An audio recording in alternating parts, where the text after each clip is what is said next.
Want to speak real English from your first lesson? Sign up for your free lifetime account at EnglishClass101.com. Hi everybody, welcome back to Ask Alisha, the weekly series where you ask me questions and I answer them. Maybe. First question this week comes from Sergey. Hi Sergey. Sergey says, what methods would you recommend to remember English words as fast as possible and for a long time? Thanks. Aha, common question. I would suggest that you begin using the words right away. So I imagine many learners have a vocabulary list. Maybe it's a digital list or a list you write by hand, whatever. When you learn a new word, begin using the word right away. So I don't mean like reading the word or learning the spelling of the word. That's great. But start making sentences with the words. So write a sentence and then say the sentence out loud. So use the word right away. And then maybe at the end of the same day, read the sentence again, write the sentence again, say the sentence again. So use the word again. The next day, do it again. Maybe make a new sentence using the same word. So try to say that sentence again. Try to say the previous day's sentence again. So use the word. Don't just put the word into your head. Actually create something with the word. This is huge, very important, is to actually like to create something with the new words that you're learning.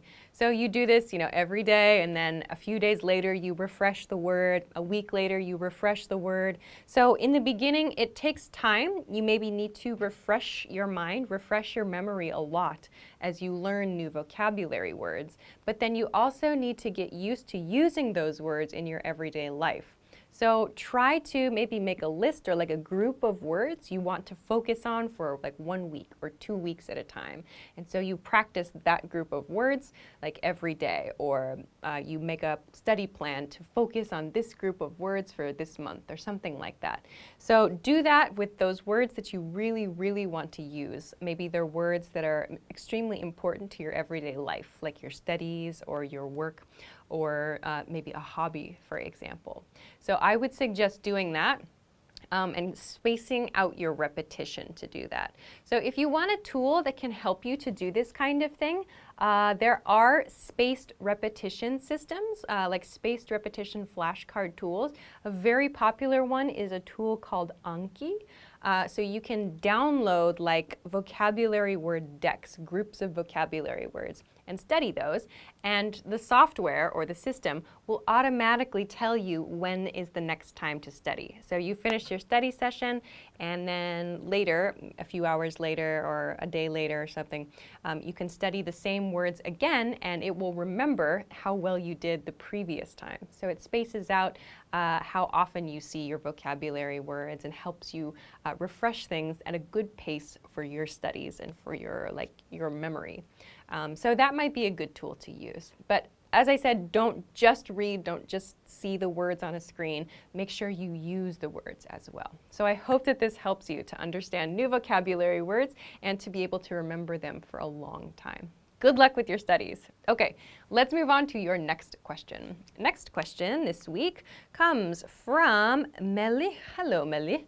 Melly says, you say, and I answer them, maybe, at the opening of the video. This maybe means if I can, or you ask plenty of questions and I pick randomly, so maybe I can or I can't. Pick yours. Thanks. Yeah, actually, both are true. The reason that I chose that beginning, you ask questions and I answer them, maybe, I chose that introduction for both of those reasons. So one is actually I don't know for sure if I answered your question. So sometimes viewers send a question and maybe I don't completely understand what they want to know, or maybe my answer doesn't give them 100% of the information. So I hope I try my best to answer the questions completely, but I don't know for sure that I've answered the viewer's question. I don't know for sure that I've answered your question. So that's one reason why I say maybe at the beginning of the video.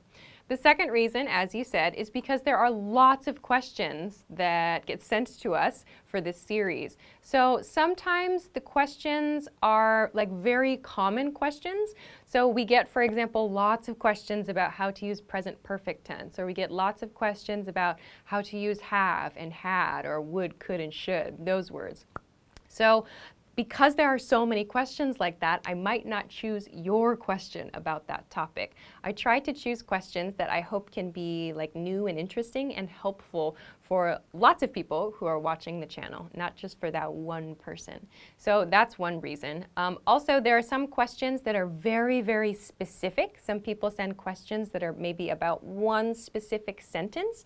And so for other people, maybe it's not so helpful. So I'm trying to choose questions that are good for everybody. So that's the second reason why I say maybe. I might not choose the question that you send, even if you do send it. Thank you so much for sending. But yes, there are those two reasons why I say maybe at the beginning to every video in this series. So I hope that that helps you. Thanks for this question. Okay, let's move on to your next question this week. Next question for this week comes from Kome. Hello, Kome. Kome says, what is the difference between ongoing and in progress? Great question. Ongoing is an adjective. We can place ongoing before the noun that it modifies. We can also place ongoing after the noun that it modifies, but we connect the two with is. Some examples. This is an ongoing project. This project is ongoing. In progress, on the other hand, is not an adjective. It's in, a preposition, and progress, a noun. So progress means like movement forward or some kind of improvement. That's what progress means. So we can imagine in progress to mean like in the condition of making progress. So that's kind of like a long way to say this small phrase, in progress, in the condition or in the state of making forward progress.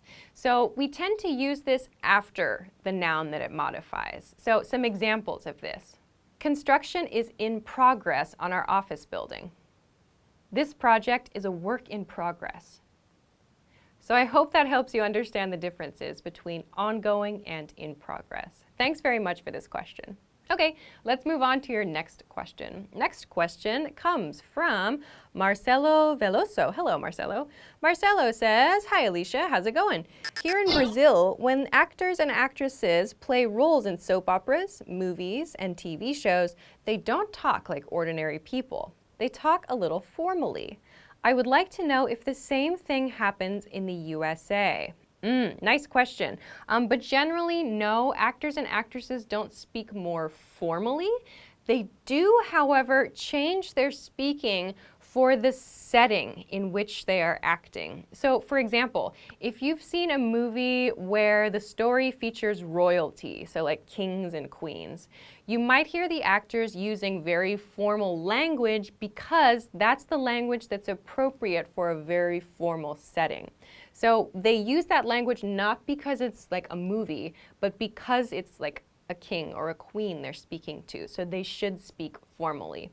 On the other hand, if you've seen the movie like a cowboy movie, like an old Western movie, you'll hear the characters speaking in a very rough manner. So they choose the way that they speak, or the way that they speak is kind of determined by the setting of the media. So it's not that the media itself causes actors and actresses to speak a certain way, it's like the story itself. They speak to match the story.